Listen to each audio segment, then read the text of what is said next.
জয় যিশু। আমরা আরেকটি গান নিয়ে আপনাদের সামনে উপস্থিত হয়েছি, আর সেই গানটি লিখেছেন অরবিন্দ সরকার।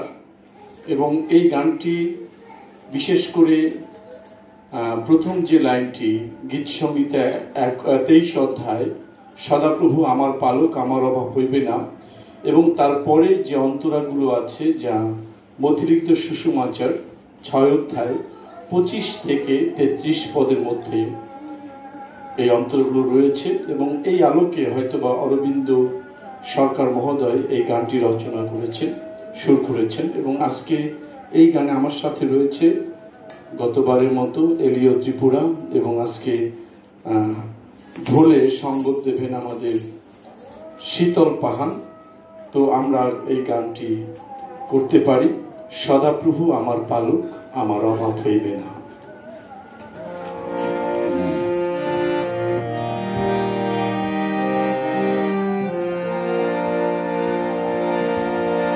সদা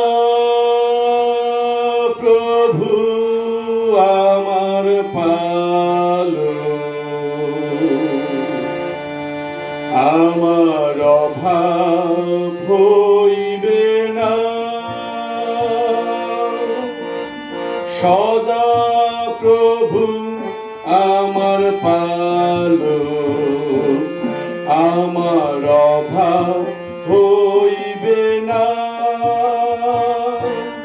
তিনি তৃণভূষিত চরানিতে আমাকে শয়ন করান, তিনি বিশ্রাম জলে ধারে ধারে আমাকে চালান।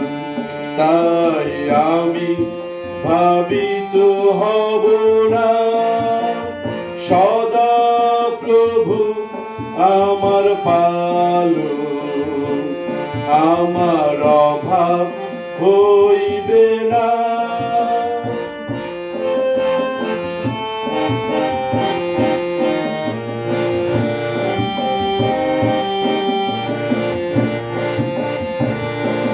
তিনি রাজাদের রাজা, প্রভুদের প্রভু, সমস্ত পৃথিবী তার রচনা। তিনি রাজাদের রাজা, প্রভুদের প্রভু, সমস্ত পৃথিবী তার রচনা। তিনি আহার দেন পশু পাখি সবে, সমুদ্রের মৎস্যরাজিকে। তিনি আহার দেন ক্ষুধিত জনে, দেন পিপাসার জল পিপাসিত জনে। তাই আমি ভাবিত হব না, সদা প্রভু আমার পালক, আমার অভাব হইবে না।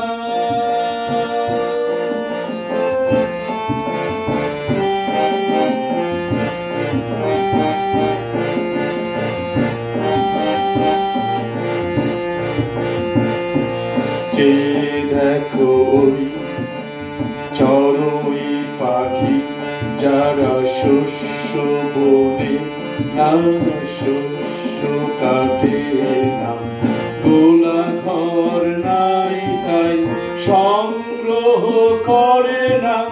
যে দেখো চড়ুই পাখি, যারা শস্য বনে না শস্য কাটে না, গোলা ঘর নাই তাই সংগ্রহ করে না। কিন্তু তারা কি না খেয়ে থাকে, বলো, কিন্তু তারা কি না খেয়ে থাকে? না না, ঈশ্বরের রাজ্যে অনাহারে কেউ থাকে না। তা তাই আমি ভাবিত হব না। সদা প্রভু আমার পালক, আমার অভাব হইবে না।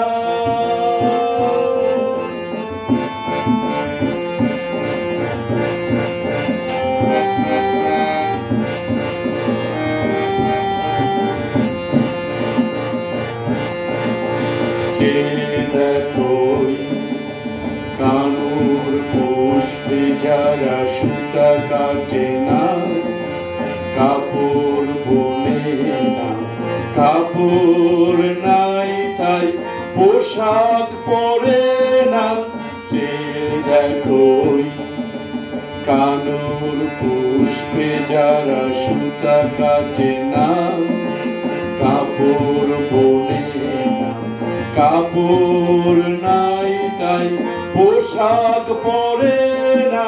কিন্তু তারা কি উলঙ্গ থাকে? কিন্তু তারা কি উলঙ্গ থাকে? না না, ঈশ্বরের রাজ্যে উলঙ্গ কেউ থাকে না। তাই আমি ভাবিত হব না। সদা প্রভু আমার পালক, আমার অভাব হইবে না।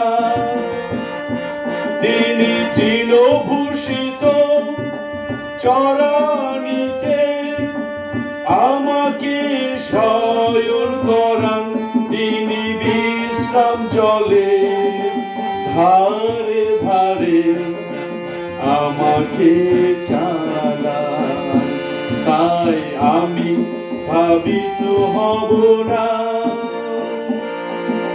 সদা প্রভু আমার পালক, আমার অভাব